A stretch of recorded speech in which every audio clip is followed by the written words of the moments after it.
I'm a virgin, so like a lot of things have not happened for me. Wait, you said what? Nothing. Anyway, so I have another question lie for you. I'm not lying. to the truth after There's dark. a thing that Don't happens. just say stuff for shock value. You're a virgin? Of that. Okay. Say that then. Like what? And if I was a virgin, what's the problem? I'm saying, you said like, otherly. You're an older woman. In previous days. You're not to keep with it. I'm not an older woman, you bro. Are. I am not an older. I think an older woman is like 38 up. I am your host, Azar, okay? And of course, we got the viral sensation, Paul Pierce, in the building. We building in here, baby. Hey, everybody fucking with your look. You looking amazing, by the way. Damn, you done stepped your game up for the summer. Well, ever since you said I was cooked, I was like, let me just remind you. You done stepped your game all the way up to let you, like, I feel like you trying to put me in my place. It just feels like that. I'm not. I'm definitely not. But I just had to remind myself. You know. No, you have to let me know. Huh. Yeah, I did. All right, yeah, you cracking. You cracking. I can't fight it. But anyways, so today we are going to talk about a few different things. But I want to start off by asking you a few questions, okay? All right. So what do you think, as a man, is the reason that men cheat using one word? You can only use one word to answer all these questions I'm about to ask you. What are the reasons that men cheat? And you said I need one word for it? You have to answer with one word. The reason men cheat is, wow, that's a good one. Damn. I would say probably, one word though? This is not a one word answer. Yeah, it is. Like if you had to choose one word, like insecure. Okay, that's what you would say. Insecurity. Yeah, insecurity. Okay. Yeah, I guess. I would say ego. Because I feel like a lot of men operate out their ego. Meaning, for instance, if a man feels like they're in a relationship with a woman and the woman is kind of like not making him feel like his ego is stroked, like he's the one, and he sometimes has to venture out and be like, okay, I'm gonna go be with this motherfucker because she's gonna pump me up. She gonna hear all my stories and laugh. She gonna make me feel like I'm a king. She don't know all my extra baggage, and she gonna be fucking with me. All right, I'm gonna change my word. What is it? Availability. So it's based off of a woman is available and accessible to you? When she's unavailable, the other one is available. There we go. That's crazy to me, though. It's so unfair because it feels like with a woman, it's like, you can't go through nothing.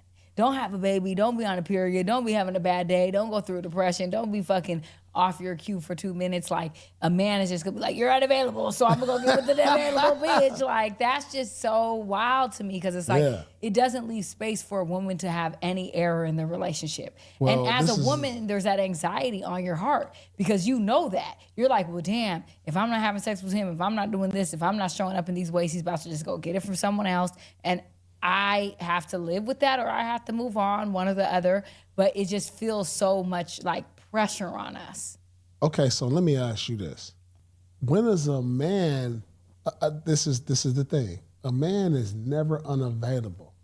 That's not true. That's true. If you, the man sexually, is, are we just talking sexually? The man is never unavailable. Okay, sexually? Never unavailable, ever. Okay, let me explain something to you though. A man has a dick that you stick into a hole. A woman has a vagina that's being entered. Do you know how much different that is? Do you know how sacred that is? And do you know how sometimes as a woman, you're getting pounded and that shit is sore, it hurts, you're on your period, you're going through something. Like, it's not just that. And then men will come in, throw off your pH. You have a UTI, you have BV, you got all this shit going on because you're messing with a man and I gotta recover because of you. And then now you not available? All right, I'm gonna go get with the next broad. You know how crazy that is for a woman? That just sounds very much like a young relationship right there. And I'm not talking about age. I'm just talking about in the sense of not having a lot of communication there. So when she initially asked Paul the question, she said, just say one word. And he said, insecure. And that was his first thing. So I'm trying to see how he went from insecure to availability. I mean, I'm sure there's plenty of reasons why on both sides people cheat. It can be more than just availability or being insecure. It could be you're not with the right partner, you don't feel like you're being seen by your partner, maybe you guys have been together too long and the spark's not there, or you guys aren't constantly working on it, because a relationship takes work. It's not just an easy thing. You don't just fall in love with a person, that's it. We're together forever. It's going to be like this. It's going to be boom, boom, boom, fireworks all of the time. Especially the longer you get into a relationship, you realize that's when the work comes in. Till death do us part, through sickness and in health, through trials and tribulation. That's really what a relationship is. It's going to take you time. There might be times in the early parts of your relationship where the sexual activity was all of the time, the kids weren't there, the bills weren't there, and now you're to the point where you're like, wait, there's so much more going, we can't do it like we used to. So when he first said insecurity, it could be because you're insecure. That could be it too. You don't think that your wife is looking at you this certain way. Same thing with a wife. Maybe my husband or my partner, my boyfriend, my girlfriend, they're not looking at me the same way. Maybe I want to go and be seen by somebody else. But can we all say that when the person does step out and cheat, it's never a better situation. It's never somebody that they're going to go with. And then they end up doing the craziest stuff with this person that they're cheating with, when they could have just brought that back into the relationship and said, hey, this is what's really going on with me.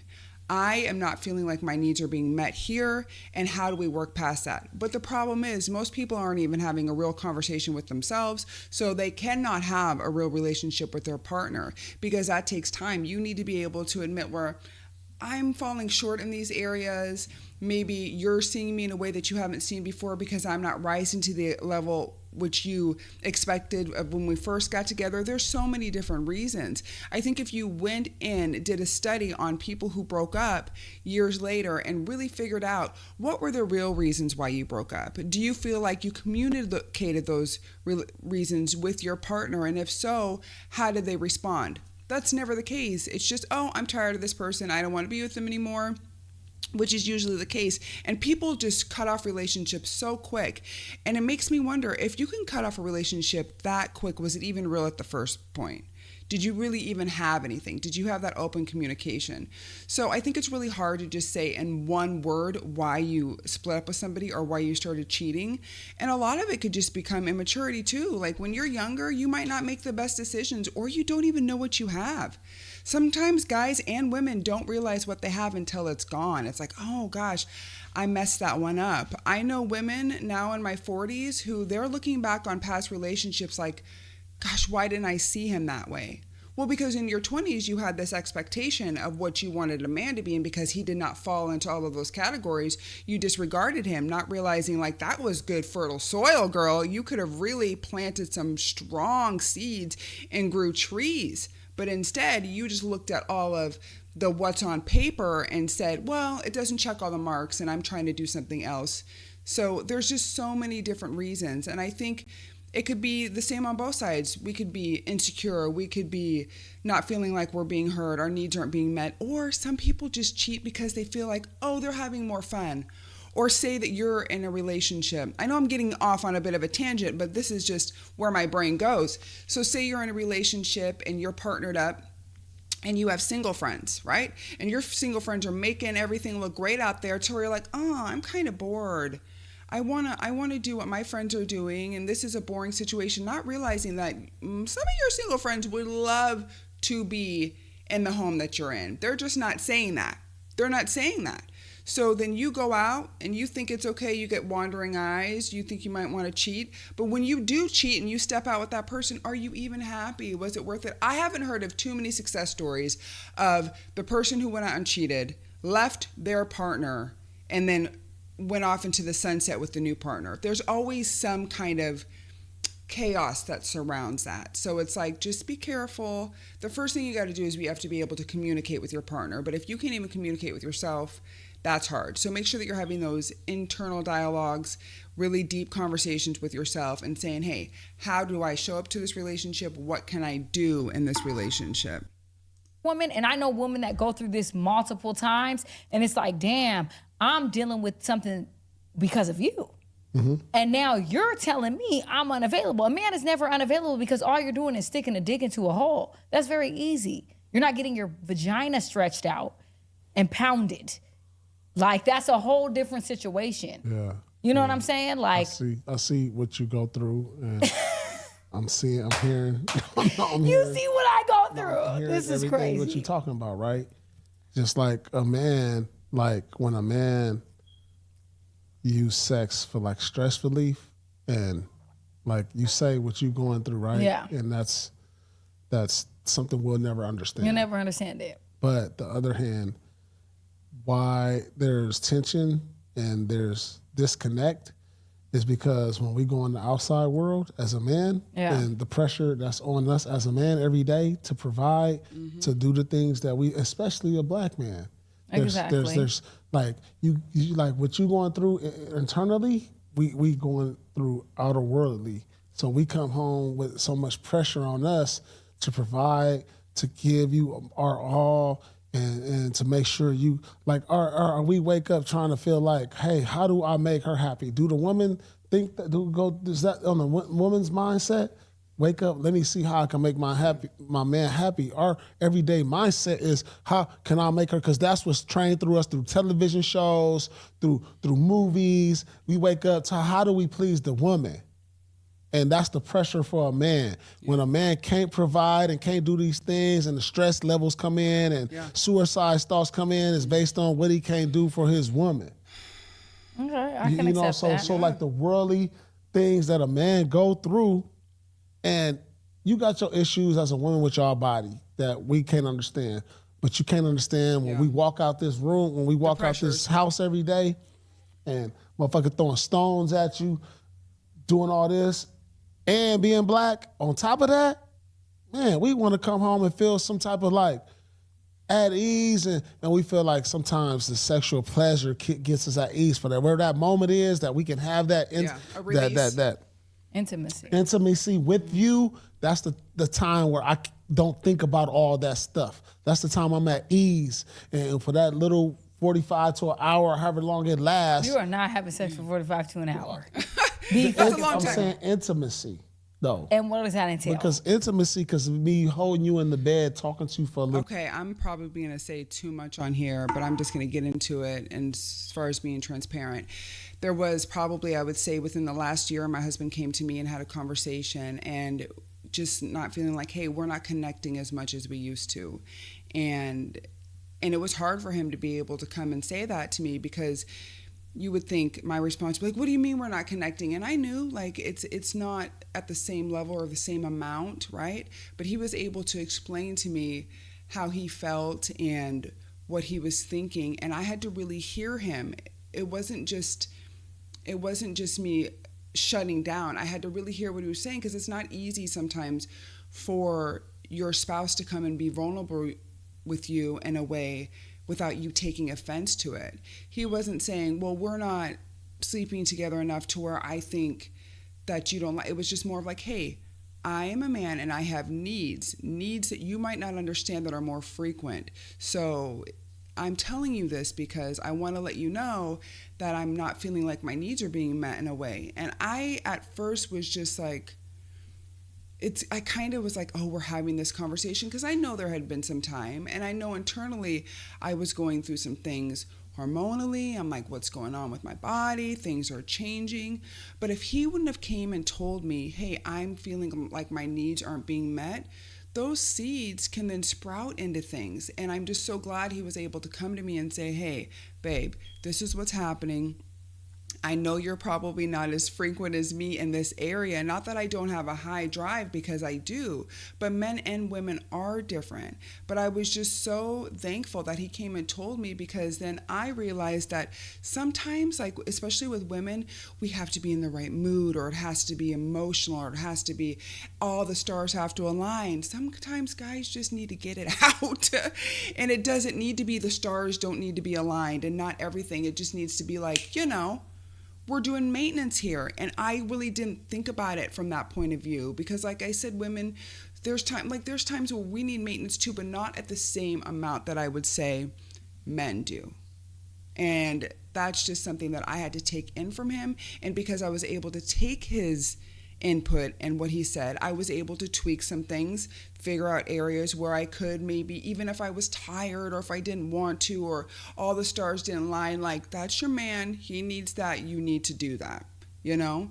And you could say what you want, you could say whatever, but it works for us to where I'm able to hear him, and then I was able to tell him kind of how I was feeling hormonally. Like, I'm not sure why this is going on like this, or like I've said it before, like having the kids in the schedule and we own our own business, that can weigh on my head to where I'm like, if I'm thinking about all of these other things, I might not be so quick to want to go take a little dive in the sheets, if you know what I'm saying. But because he brought that to me and had that real conversation, like, I'm feeling like this, I was able to hear him, process it, say it back to him, and we were able to take the next step. And that's a lot of what a relationship is, especially a long-term relationship. You have to be able to hear your partner, even if it sounds like they might be coming off, maybe to where you don't want to hear it, but you have to hear it because that's it. That's what a relationship is. It's give and pull. It's back and forth. So this is a really good conversation. I'm liking this. A little bit before we get, it could be us watching a movie, holding each other. Intimacy is more than sex. So we're talking about sex. It's not lasting 45 minutes. Though, How long is the sex lasting? Intimacy though. Like you want to hear what I'm saying? I do. As a man, when my mind is off these things, is through the intimacy. Like the sex is one thing, but the intimacy, that's where it start. It start in the layup line. It start before jump ball, before the game start. I get that. Like in the locker room or the pregame speech. That's all the intimacy. I'm like when I play ball, like my mind came off the stress and pressures of the world once I stepped into the locker room. That's where the intimacy start. The pregame speech, the warm up, the stretching, that's all of that. Like, and then when I was done with the game, I'm back to real normal life. Like, damn, I'm really going through some real life shit. I get that. You know what I'm saying? So it start before the sex start. What sex is the game. The intimacy is the layup line, the stretching, the pregame speech, all of that, running through the hallway. You know what I'm saying? So what if she's giving you the intimacy, but she can't give you the sexual at that second? Does that mean she's unavailable? No, because the intimacy is like practicing. Connection. All right, we're not going to have a game today, but if you give me the intimacy to where you kissing on me and we talking, I'm looking you in your eye, we're watching a Netflix movie and I'm holding you and you hold me and I'm sharing different secrets with you, that's still my mind off it. You know what I'm saying? That's still giving me the pleasure of like, all right, I'm in another world for how long we gonna be right here, and I'm looking at you in your eye, I'm dead eye with you, just like, damn, you had a long ass day, man, I wanna tell you about it. And then you scratching on a nigga neck, or then we take a bath together, that's all part of it, you know what I'm saying? Mm-hmm. Even without the sex, when you doing all that, that's like, man, a nigga need like some shit like that just to keep his mind off his day to what he went through. Are you taking a bath with bitches? No, not with bitches. Just like a woman you're getting in the bath, though. With like somebody someone you fuck with, you're gonna get in the bath. Yeah. Is it a huge bath? So you guys both can fit in there. Yeah. Okay. Yeah, I want to be relaxed. I want to be. Yeah. And what is going on in the bath? Is it sexual or is it rubbing down? Different little. This is like that's part of the intimacy right there. When you holding me, like the dude gonna be in the back. Okay. You gonna be laying on top, and he gonna be just leaning his head back. It's warm water. It's suds. It's suds. He thinking. He holding. He grabbing on your breasts or whatever, your thighs. He's just like, damn, baby. Just like, man, y'all having conversation. Okay. And it's water. Like that's it's water, the candles, lights off. That's intimacy. That's cracking. You know what I'm saying? I don't think I've ever done that. That's a cracking vibe. I never been in suds and waters with a man. No, I never did that before. That's crazy. I'm a virgin, so like a lot of things have not happened for me. Wait, you said what? Nothing. Anyway, so I have another question for you. I'm not lying. The truth after There's dark. A thing that happens. Don't just say stuff for shock value. You're a virgin? Of that. Okay, say that then. Like what? And if I was a virgin, what's the problem?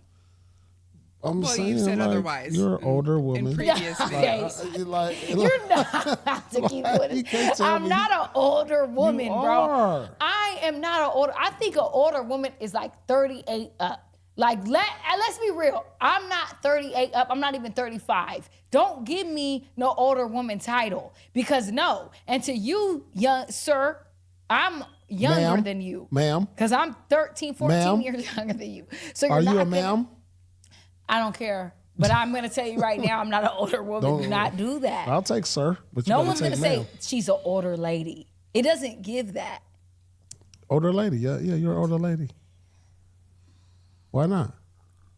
You're rude. You don't want to be an older lady? I'm not an older lady. Older lady has to be 38 and You're up. mature. It's funny. You know what? I remember when I was 28 and the 25-year-old at work was like, "You're old." And I don't take offense to somebody saying that I'm an older woman. I'm in my 40s. I'm very thankful to be in my 40s. What's funny is, to me, like being younger, I always look forward to getting into my 40s because I would feel like I was more settled. I know myself better. We are financially set at this point. I do not feel any kind of way of being in my 40s. And I feel like for some women, it's really hard for them when they get older and they feel like that everything is, there's no more options for them. Well, that's just kind of your outlook on things, right? I do not want to be doing the things that the 20-year-olds are doing, okay? I've done that, and I've done them very well. So I don't need to go back to that point. There's nothing wrong with getting older. To age is a gift. Not all of us are gifted. We really aren't. So I think a lot of these shows kind of get into the ageism part of it and talk about, oh, you're too old or you're too young, or younger people don't want to hear older people's advice and they don't want to hear wisdom. I come from a time where wisdom, you sought it out. You looked for it and you listened to elders, and it was just a privilege to become older. So do I look at myself as like some young 20-year-old spry chicken? No, I do not. But there's no need to feel bad about your age. There is no need. And I think that sometimes between them two, she feels like she always has to kind of defend herself, especially from the first time that he said that she was cooked. And he's just nagging her. That's all he's doing, you know. And it works because she's able to bring it back up. But ladies, as you get older, do not feel insecure about your age. I know it's really hard, but you got to understand, you're not going to be doing the same things that you did in your 20s or even your 30s. But with every new age comes new opportunities. So look at it like that. So You're not anyways, mature? you're not mature. So anyways, I'm mature. You're mature. not mentally, because you come and say anything like, I'm not an older woman. You're And not now an older everyone's woman. going to be like, she's an older woman all You day. are an older woman. Because anything you say, they want to go for. You're an older woman. Fine, I'm an older woman. Compared to whom? A 21-year-old.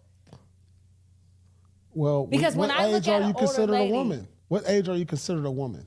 21. A woman is like 28. No. No, because you don't become a woman until you're like 28. You're not a little girl at 21. If you can drink and drive, you're not a little woman. You're a woman. Fine, I'm done with the Your combo. age is older Fine, woman. I'm an older woman. Yeah. Like, whatever. You're burnt out. So Ladies, if you're getting older, there's nothing wrong with that, okay? Just don't try to do the same things these 20-year-olds do. I'm going to tell you for one thing, just don't try to do it. I love these conversations between Azar and Paul. I think that they're really good. I think they're informative. I think it shows you two different perspectives, which is always refreshing because I don't want to be, I've said this before, I don't want to be in the same room with everybody who thinks the same as me. It makes for a very boring conversation. You know, I like spiciness. I want it to be spicy. I want to hear what other people have to say. I love to see this. I like that there is an age difference between them. You see how I didn't call anybody old, but there is an age difference. She's in her early 30s. Paul's in his late 40s. I like it because I feel like it runs a gambit of everything that's going on in the world today. They're able to bring, you know, different points of view to where we can have real conversations on this show. And I really do like this show. I just did my first review on them just a few days ago, and I'm just like, I'm in it because I want to see real conversations between people that aren't so edited, that aren't so filtered, so you can see how they truly think. Because when it comes down to it, I just love to talk and I love to communicate and I love to see new points of view, you guys. I told you that. I'm like into that. I'm like a people watcher. I'm a voyeur. I love to watch. There is nothing wrong with that. And to see this type of platform to where we're able to talk about all sorts of things, even though sometimes it gets a little racy, a little rated R. I have to put my earmuffs on. Okay, not that I'm a prude, but just sometimes, it gets a little wild. So I like it. Make sure that you're watching The Truth After Dark with Azar and Paul, and make sure that you subscribe to this channel. So see you next time.